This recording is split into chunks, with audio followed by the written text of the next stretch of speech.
Good morning, beautiful being. It's lovely to see you. And I know it seems ridiculous that it's the middle of summer here and I'm wearing a hat, but the wind is cold today. So here I am outside. It's fine to be outside, it's just chilly. So let me reprise the roses, because the roses are doing their kind of second flush, and you can see I haven't deadheaded them, but I love Cecile Brunner. It's such a sweet little thing. So there it is. It's a beautiful peachy thing. I don't know why. I used to think it was a white rose when I was much younger, but you know, it's not. It's peach coloured. It's glorious. Come on, camera, sort the focus out. It's really not organising itself. There we go. Now you can see. It's just beautiful. Morning, Robin. Good morning, beautiful beings. Lovely to have you join us. And look at this. This is another reason why I love this phylacterum, because it makes this beautiful lime green foliage and it goes yellow, right? So it really is like an autumn tree without it being a tree. And of course behind it you can see the fuchsia, which is doing remarkably well this year, probably because the tree that was shading it is not there anymore. And we have compassion roses, which is looking pretty like a poster child, really. It's beautiful. This rose smells really good as well. We have willow gentians. Look, it's not flowering yet, but you can see it's going to. Deep blue flowers, so that's always exciting. The Luculia is now so much in flower that if you're in the right place at the right time, you can smell the fact that it is very sweetly scented. Well, it'll be summer in Kansas soon enough, Robin, and when it is, I bet you'll be roasting. Pretty sure that it gets really hot in Kansas. Here, it just doesn't ever get that warm. It gets warmer than it used to, but it doesn't get that hot. So, this is the Luculia. This is my chilly summer, right? It's not 41 degrees, but it's not exactly 65 either. So, what else have we got? We have these roses are now fully blown, as opposed to just opening from buds, which they were doing yesterday and the day before, and it's pretty glorious. Come on, camera, sort it out. There we go. Now you have it sharp. This one also has a beautiful scent. And take a look at the commelina. It's an unusual plant. There you go. And it has these blue flowers, which are best in the morning because they're gone in a day. And it's this wild and weird thing that sort of spreads, but it's made lots of babies, it makes seeds, and I am not unhappy about that, because imagine a whole cloud of these, and next year or two they'll be much bigger. This is another rose, just one. It's more coral coloured than the other. Good morning, Laurie, lovely to see you. So they sort of come like odd little shooting stars at this time of the year.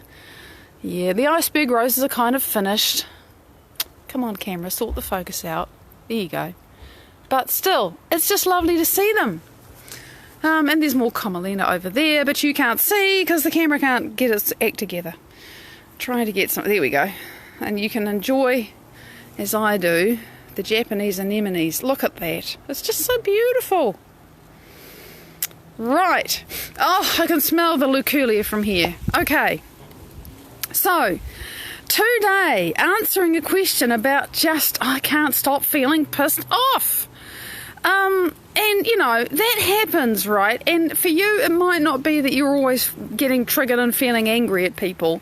It might be that you just always feel sad, or you always feel impatient, or you always feel judgmental, or you always feel disempowered, or whatever it is, right? How come I just can't stop feeling this feeling? And if I asked you why you feel the feeling, you can tell me all the reasons why. You can say, well, this person and that thing and that situation and, you know, and this thing that happened 10 years ago and that thing that's probably going to happen tomorrow or the next week. And you can tell me all the reasons why you're reacting that way. And justified or not, because some of them really are justified. Some of them truly are deep shit that we have to deal with. And some of them it's like, come on, this is your crap. Whatever. You're reacting, and you're reacting, and you're reacting, and you're reacting, and you're reacting. And you think, I don't like this. I don't like the fact that I look at myself and I think, dude, you're an angry person. Or dude, you're depressed. Or sweetheart, come on. How come you're feeling so guilty all the time? You know?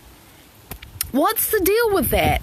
And we observe ourselves and we think, oh, but we can't seem to stop. And what I understand about this, because of what I've learned, is that every time you have a thought, you've heard me say this a million times, you'll probably hear me say it another million times if you keep listening. Every time you have a thought, it's a set of neurons that fire in your brain together, and neurons actually don't touch each other. There's a wee space between them called the synaptic cleft, I believe. That's what it's called. And to get the information of a thought or whatever it is from one neuron to the next, you need a neurotransmitter. And that actually helps the signal go from one neuron to the next. Now, the neurotransmitters are neurochemicals, and they are not all the same.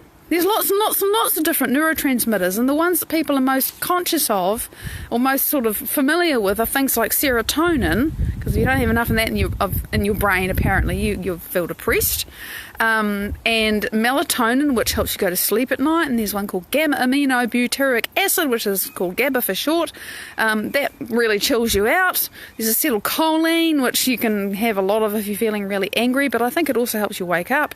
Dopamine is like, whoa, I feel good, pleasure chemical, right?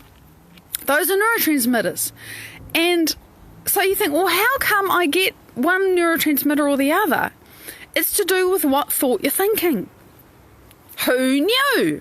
Because in the place, there's one side of the synaptic cleft and there's the other side. And on the side that's sending, there's these little pods, and they're all full of different neurotransmitters, and depending upon the frequency of the thought that you're thinking, that is what chooses what neurotransmitter gets selected to use to cross the synaptic space with the frequency of that thought. So it's just, oh wow. So if I think a depressed thought, I'm going to get depressed neurotransmitters, and if I think a happy thought, I'm going to get happy transmitters. Yes. So then what happens, in this electrical impulse, which you can see, and it kind of looks like this thing that goes through the brain. I've seen video of it, real time. It's just like this flash of light that goes through these networks of adjacent neurons. And when that's happened, those neurotransmitters don't just do their job at the synaptic cleft and stop. They signal other parts of the brain, which mean that you get chemistry that is corresponding to those neurotransmitters. So if you have happy neurotransmitters, then you get happy chemistry. And if you've got angry neurotransmitters, then you get angry chemistry. And if you've got sad neurotransmitters, you get sad chemistry. That's just how it works. Okay? This is everybody's body. This is just the function of it. And that chemistry, hormones, right, actually affects the cells in your body. That's no real surprise. I think most of us understand that, at least in some way. So the hormones, on the cells, there are little receptors. It's like a lock, and then the hormone is the key that goes in and activates the lock, changes its shape. Information goes into the cell. The DNA expresses itself and makes a protein, all because you had a thought. And you think, why does it matter that the cell expresses a protein? Well, everything in your body is protein. Every single cell except red blood cells make proteins. So as my hero and inspiration, Dr. Joe Dispenza, says, the expression of proteins is the expression of life. It really is. So there's a very direct effect on your body for how you think and how you feel. And notice that you think the thought and then you have the feeling, and then kaboom, it affects your epigenetic expression. Now, if you just think one random thought every now and then, it doesn't matter.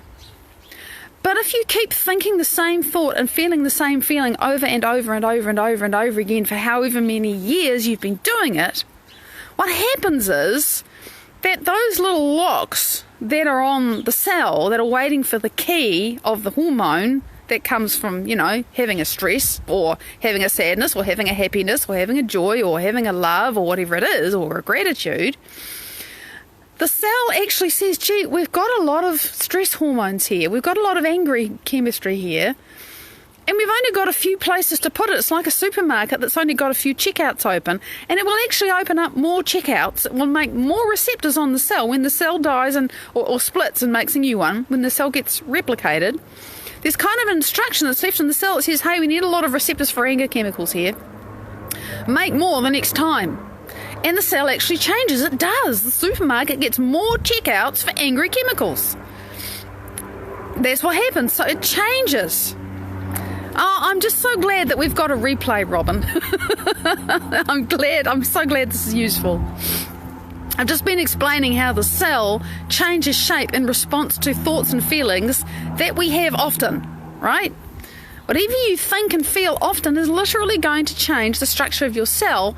And if you think a lot of any particular kind of thought and feeling habitually and unconsciously, because we don't realise we're doing this most of the time, then the cell actually adapts itself to handle more of those chemicals. So if you have a lot of angry chemicals going on, then it's going to say, hey, I need lots of checkouts for angry chemicals, and it's going to keep, it'll make more over time. And then what happens, and this is the rub, what happens is when you want to stop being angry, all of those checkouts are still there. And the cell is not just getting instructions from the brain. There's no cell in the body that isn't connected to the brain by neurological tissue. So as well as the brain is sending instructions to the cells are also spying out on your brain and connected to your brain. And so if you stop sending angry thoughts or sad thoughts or, judgmental thoughts or disempowered thoughts or whatever it is, it's fine for a little while because you've decided you want to make a change. And then after a while, your cells say, hang on a minute, I've got checkout operators and they're drumming their fingers. They're bored. They want some whatever chemicals you're used to having to process. And your body literally starts to behave like an addict. It says, give me my fix. Brain, give me my fix. Where's my fix? Come on, come on, come on. I want to feel angry about something, anything.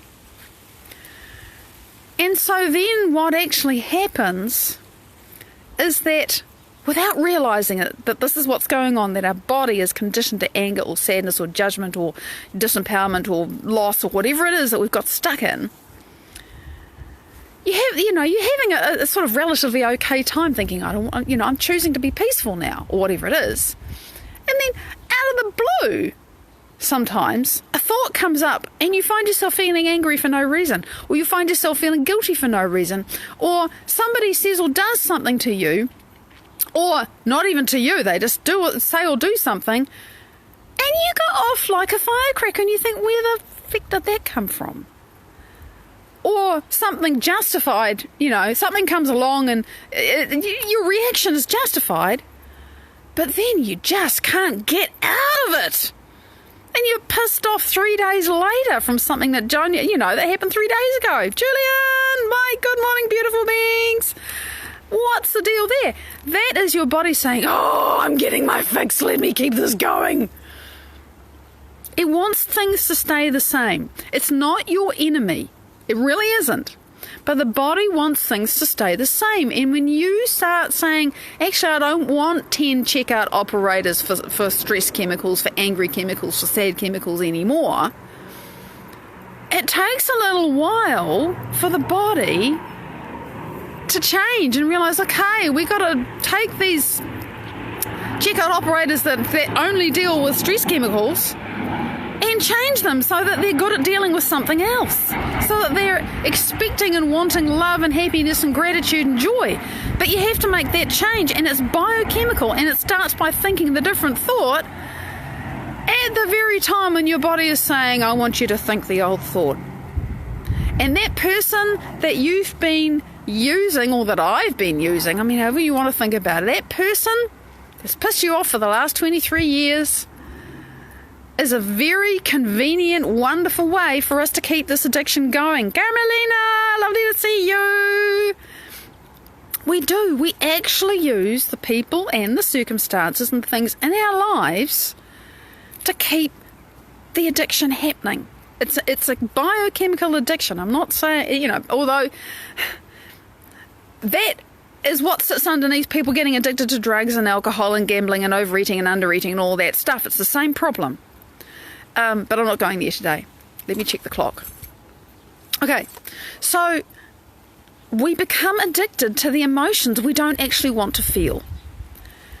And because we don't realise that, and because there's so much stuff in our lives that matches and perpetuates and keeps it all going for us, and we think, oh my God, I've got all these reasons to be upset or sad or whatever. But it's there because it actually helps us affirm and remember who we are, and this is how I feel, and these are all the reasons why.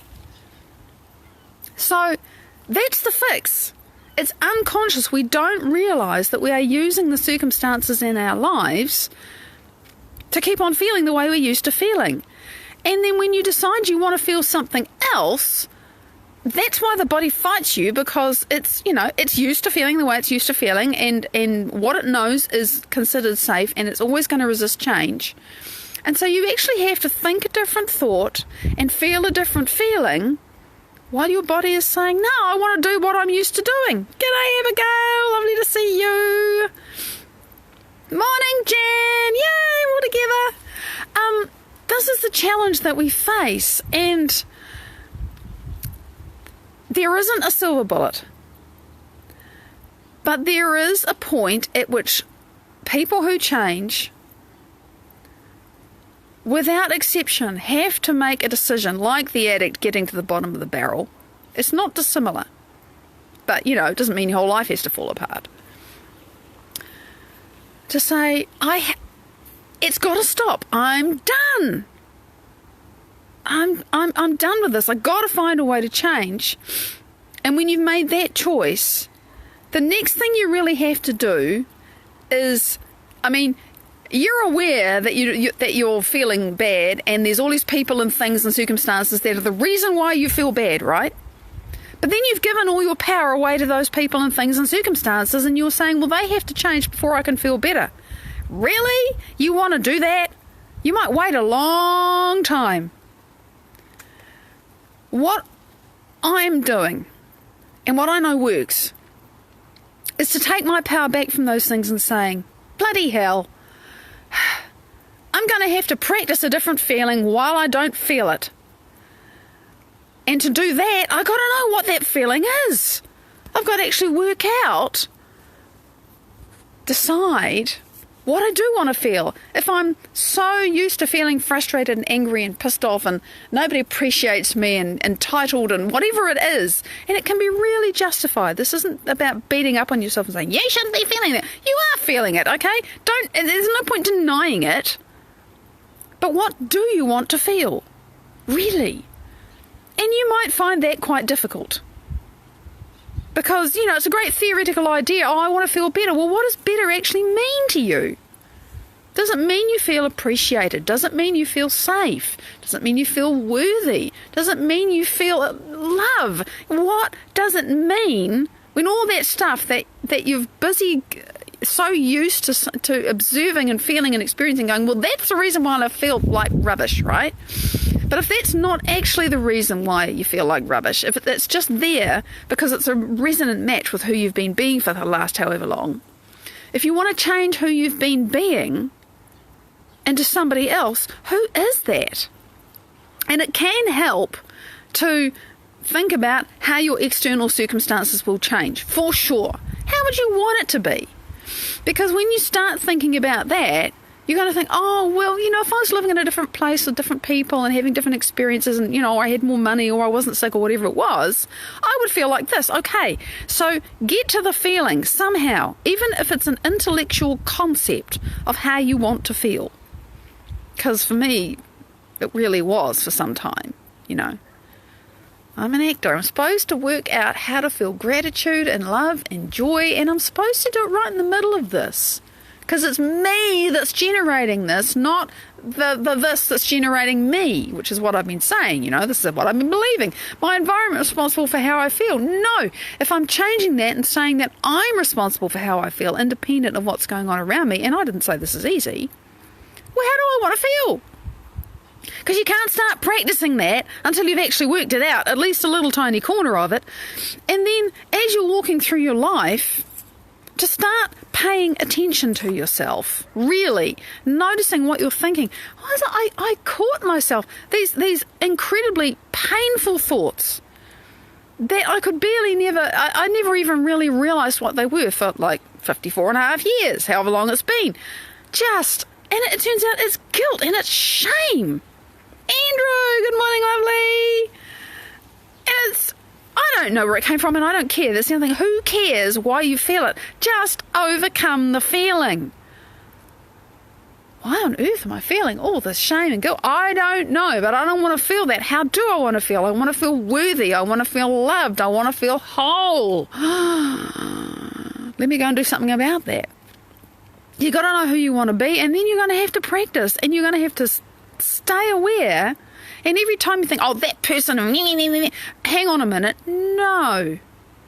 Am I going to give my power away to them? Am I going to say that my state of being continues to be dominated and dictated by what they're doing? This is the choice that we're making. It's not easy, but I tell you, it's worth the effort to make this kind of change because you get free. And you think, oh, you get free from them. No, actually, you get free from yourself. And you get to change who you are and be someone that you like more and that it feels better to be. And as a side effect, your people around you, your circumstances, your health, your financial situation, everything improves. Because you generate that. You do. So when you change yourself, when you change how you habitually think and feel, you change how your cells are conditioned. Remember, you've got different checkout operators now. They're more interested in love chemicals than grumpy ones. And your life changes. Because suddenly you can actually be around loving people, and loving people can be around you. There's a match. So you make yourself a match for something different, and that's how you change your life. So we have to overcome ourselves, moment by moment, day by week, by month, by year, until we're just somebody else. That's what we're doing. It's Friday. Thank you so much for sharing this week with me. Look out for the resonant replays over the weekend. I will see you with bells on Monday. Bye-bye.